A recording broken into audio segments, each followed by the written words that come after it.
ANMR ನ್ಯೂಸ್ಗೆ ಸ್ವಾಗತ. ಕೊನೆ ಕಾರ್ತಿಕ ಸೋಮವಾರದ ಪ್ರಯುಕ್ತ ಚಿಂತಾಮಣಿ ನಗರದ ಶ್ರೀ ನಾಗನಾಥೇಶ್ವರ ಸ್ವಾಮಿ ದೇವಾಲಯದಲ್ಲಿ ಲಕ್ಷ ದೀಪೋತ್ಸವ.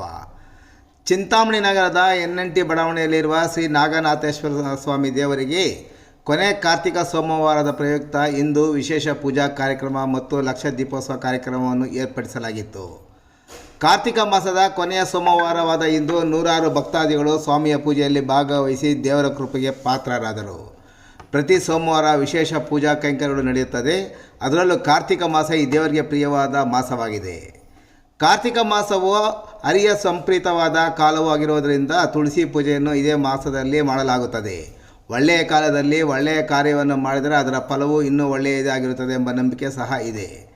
ಕಾರ್ತಿಕ ಮಾಸ ಎನ್ನುವುದು ಶಿವನ ಆರಾಧನೆ ಮತ್ತು ಪೂಜೆಗೆ ಮುಡುಪಾಗಿರುವ ಮಾಸ. ಶಿವ ಎಂದರೆ ಜ್ಞಾನದ ಪ್ರತೀಕ, ಓಂಕಾರದ ಸ್ವರೂಪಿ, ಭಕ್ತಿಗೆ ಒಲಿಯುವ ಕರುಣಾಮಯಿ, ತನ್ನ ಭಕ್ತರ ಭಕ್ತಿಯಿಂದ ಏನೇ ಬೇಡಿದರೂ ಅದನ್ನು ಸಾಕಾರಗೊಳಿಸುವ ಪರಮಾತ್ಮ. ಕಾರ್ತಿಕ ಮಾಸದ ಅಧಿಪತಿ ಶಿವನಾಗಿರುವುದರಿಂದ ಕಾರ್ತಿಕ ಮಾಸದಲ್ಲಿ ಶಿವನನ್ನು ಪೂಜಿಸಿದರೆ ಭಕ್ತರು ಬೇಡಿದ್ದು ನೆರವೇರುವುದು. ಇನ್ನು ಈ ಸಂದರ್ಭದಲ್ಲಿ ನಾಗನಾಥೇಶ್ವರ ಸ್ವಾಮಿ ದೇವಾಲಯದ ಅರ್ಚಕರಾದ ರಾಮ ದೀಕ್ಷಿತ್, ರಾಘೇಂದ್ರ ದೀಕ್ಷಿತ್ ಮತ್ತು ಕಮಲ್ ದೀಕ್ಷಿತ್ ದೇವಾಲಯದ ಪೂಜೆ ಮತ್ತು ಅಲಂಕಾರವನ್ನು ಏರ್ಪಡಿಸಿದ್ದರು. ಇನ್ನು ಅನೇಕ ಭಕ್ತಾದಿಗಳು ಹಾಗೂ ದೇವಸ್ಥಾನದ ಆಡಳಿತ ಮಂಡಳಿಯವರು ಸಹ ಹಾಜರಿದ್ದರು.